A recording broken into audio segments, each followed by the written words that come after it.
Legal, pessoal, continuando aqui, vamos para registro de mudanças de pensamentos, né?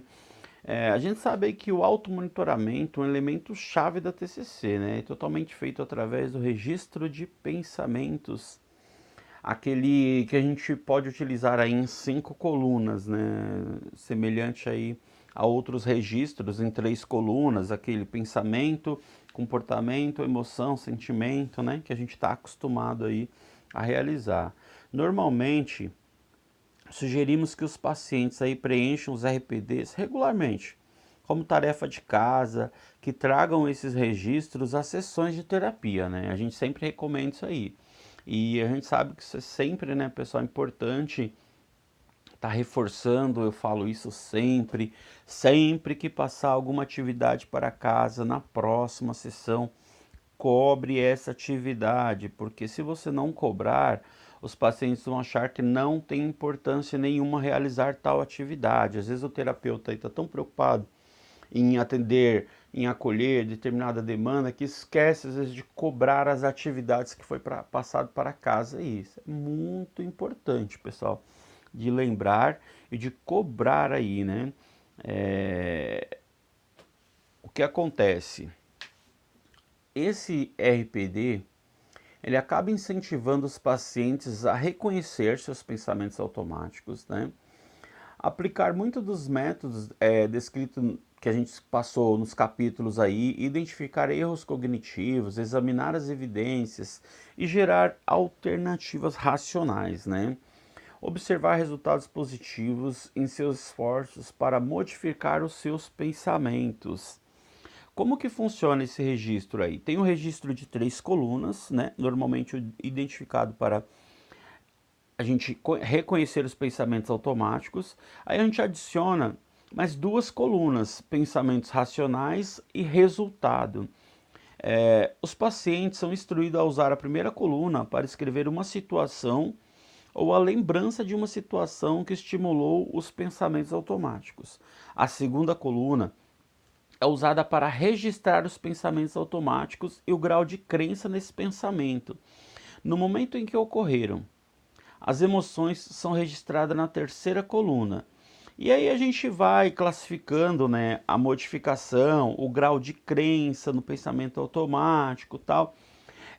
Essa questão desse registro vai ser muito importante para você entender como que está os pensamentos automáticos e como que está a modificação desses pensamentos, né, pessoal? Então, assim, o registro de pensamento pode vir numa crescente, como ele pode trabalhar também naquela questão da recaída, que a gente já falou aqui, né?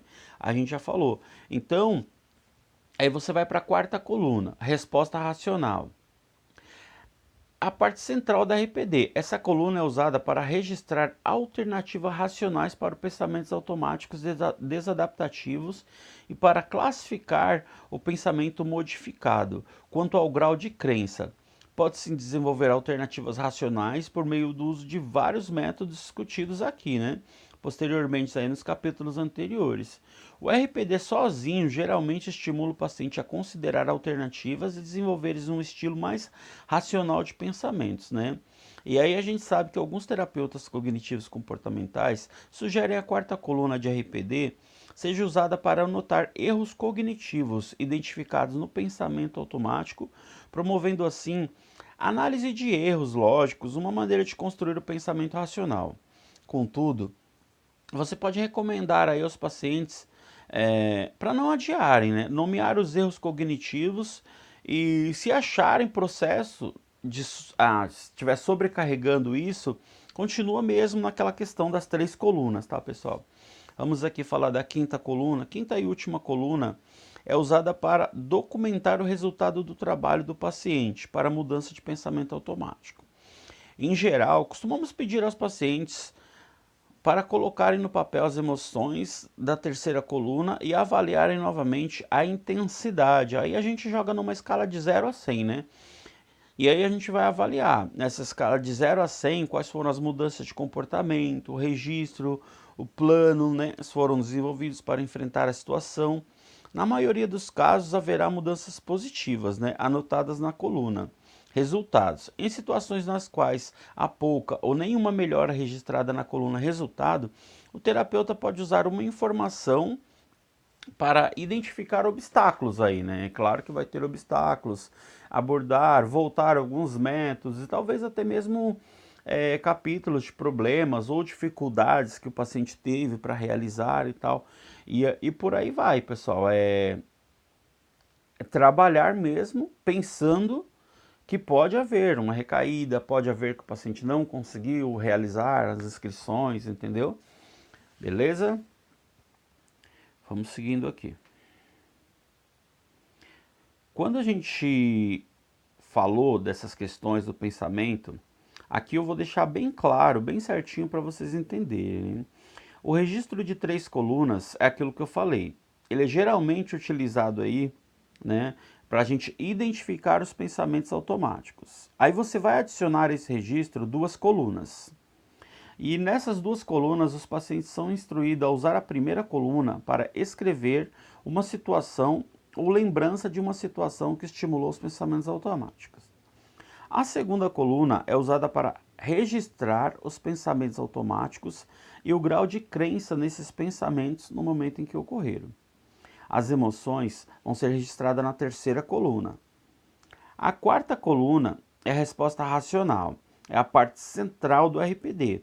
Essa coluna é usada para registrar as alternativas racionais para os pensamentos automáticos desadaptativos e para classificar os pensamentos modificados quanto ao grau de crença.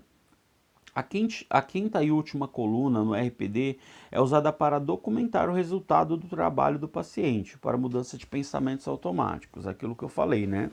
Essa coluna a gente pode ou não obter aí resultados, mas normalmente a gente obtém. Essa coluna é aquela que eu falei de 0 a 100, né, pessoal? Então, de 0 a 100, quais foram os resultados obtidos, tal. Nesse sentido, de 0 a 100, de 0 a 100, sempre de 0 a 100 nesse sentido, beleza, pessoal? Vamos seguindo aqui, né? Falar das geração de alternativas racionais aí, né? Tentativas de substituir pensamentos negativos por outros pensamentos positivos e reais estão fadadas ao fracasso. Presta atenção, hein?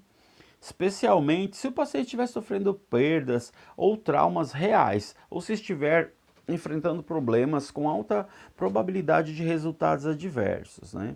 Então, assim, ao ensinar os pacientes a desenvolver esses pensamentos lógicos, é importante enfatizar que a TCC não é força do pensamento positivo. Ah, pensa positivo que tudo vai dar certo. Não, pessoal, não é isso. Não é pensar positivo e tudo vai dar certo, né? A gente sabe que em alguns momentos aí pode ser que o paciente tenha perdido o emprego devido a um declínio em seu desempenho, passado pelo rompimento de um relacionamento importante, ou esteja tentando lidar com uma doença física grave. Então, se é uma coisa real que está vendo ali, como que a parte de pensar positivo vai realmente? Claro, os pensamentos influenciam o nosso comportamento, a gente sabe disso. Mas existem momentos que você vai trabalhar de uma forma a tornar essa realidade do cliente adaptativa, entendeu, pessoal? Então, não só pensando em pensamentos e tal. Então, em tais situações que não é realista, não adianta tentar mascarar o problema, ignorar as possíveis dificuldades ou minimizar riscos genuínos, né? Você pode pensar nessa situação ao treinar seus pacientes no desenvolvimento de pensamentos lógicos, né? Então, assim, ao contrário, o terapeuta deve tentar ajudar o paciente a enxergar essa circunstância racional possível e depois trabalhar para que ela se torne de maneira adaptativa, entendeu? Então, assim, agora eu vou citar aqui algumas dessas questões em relação a isso, né? Então, quando eu digo assim, abra sua mente para as possibilidades. Incentive seus pacientes a realmente abrirem para um grande leque de opções. Sugire que tente pensar como um cientista, um detetive, alguém que evite tirar conclusões apressadas e sim buscar todas as evidências. Eles também podem imaginar que tem um ótimo treinador e que está desenvolvendo seu ponto forte, ajudando-os a enxergar alternativas positivas e também acuradas, ou podem imaginar o que diria um amigo confiável ou membro da família em relação a essa situação que aconteceu, né? Aí pense como pensava antes, que é o tópico 2 aí. Tente ajudar os pacientes a entrar em contato com a maneira como se viam antes de ficarem deprimidos ou ansiosos. Aproveite a tendência de lembrar de eventos altamente emocionais em mais detalhes do que os eventos comuns do dia a dia. Se consigo lembrar de cenas nas quais obtiveram sucesso ou sentimentos positivos, pessoal, esse ponto aqui é muito importante usar a questão das imagens mentais, tá? Então, se vocês puderem aí trabalhar com esse ponto, pense como pensava antes, fazer aquela questão das imagens mentais, e aí você traz o paciente de volta para ele pensar como pensava antes, de olhos fechados e tal, como que ele pensava antes, talvez ele consiga se aprofundar mais aí no seu interior, né? E de uma forma mais adaptativa, né? Então, assim, os pacientes podem conseguir acessar os pensamentos, né, adaptativos que foram esquecidos com o peso dos problemas atuais, entende? Então você vai trazer com que ele pense como ele pensava antes, talvez antes, como que era o seu pensamento? Um exemplo aí, eu gosto de trabalhar com exemplos, né, pessoal? Um exemplo aí que eu usei e acabo usando aí, às vezes a pessoa está num relacionamento de, sei lá, 5 anos, 2 anos, um ano, e aí a pessoa vira pro terapeuta e fala: ai, minha vida não vale mais sentido porque a pessoa me traiu, me deixou, me largou, eu não consigo mais pensar. Aí você volta a pessoa antes mesmo dela conhecer essa outra pessoa, como era a vida dela, né? Como que ela pensava antes de conhecer essa pessoa? E aí você faz todo aquele trabalho, e aí você fala: olha, antes desse um ano, antes desses 2 anos, você tinha vida, você tinha perspectiva, você tinha pensamentos e tal. Você pergunta para a pessoa como ela pensava antes dessa pessoa existir na vida dela. Talvez seja uma forma de trabalho, claro, né, pessoal? Sempre eu fiz o bem aqui, que isso não funciona com todo mundo, né? A gente tem que ter aí, dentro do consultório, aquele feeling, né? De observar mesmo, de sentir cada paciente, cada cliente aí, né? Então, vamos seguindo aqui, pessoal, falando aí da questão. Opa, pulei aqui. Faça um brainstorm. Estava no 3, né? Faça um brainstorm aí. Como que seria esse brainstorm aí? A gente está acostumado, né? Explique a técnica do brainstorm. Observe que artista, que escritores, que executivos de sucesso e outras pessoas criativas muitas vezes tentam deixar sua imaginação fluir livremente para chegar a uma grande quantidade de possibilidades diferentes. O primeiro passo é fazer uma lista de todas as ideias possíveis, sem considerar se são factíveis ou não. Depois, o paciente pode examinar as possibilidades para ver quais podem ser alternativas lógicas. O brainstorm pode ajudar o paciente a ultrapassar sua visão em túnel para enxergar opções que de outra forma passariam despercebidas. É muito importante isso daí. E em quarto e último momento aí, a gente pode falar: aprenda com os outros. Aprenda com os outros, que a gente fala muito de aprender com os outros, né? Muitas vezes as pessoas com depressão, ansiedade, outros quadros clínicos se voltam para dentro e chegam a conclusões sem o benefício da opinião ou de sugestão de outras pessoas. Certamente há risco em pedir opiniões de outra pessoa, a gente sabe disso, né? Pode ser que digam a uma pessoa que estejam pensando que será demitida ou que não é amada, que sua percepção está certa. No entanto, os pacientes podem ser treinados a conferir se sua forma de pensar está certa com as pessoas adequadas. Faça a pergunta como: até que ponto você pode confiar que essa pessoa dirá a verdade a você e ainda assim lhe dará apoio? Quais são os riscos ao pedir uma opinião a essa pessoa? Você também pode fazer antecipadamente um roleplay dos cenários possíveis a fim de preparar o paciente para fazer perguntas eficazes. Ensine o paciente a estruturar perguntas que protegerão seus interesses e ao mesmo tempo chegarão à verdade, né? Muito interessante aí, pessoal, esse slide traz muitas coisas, muitas dúvidas, muitas perguntas. É claro que aqui o objetivo nosso não é findar com isso aqui vai dar muito pano para manga ainda, a gente falar dessas questões, como abordar isso em terapia e tal, mas vamos seguindo aqui, pessoal. A gente fala identificação de erros cognitivos aí, né? Para ajudar os pacientes a identificar os erros cognitivos, primeiro será necessário ensiná-los quanto à natureza dos problemas no raciocínio lógico.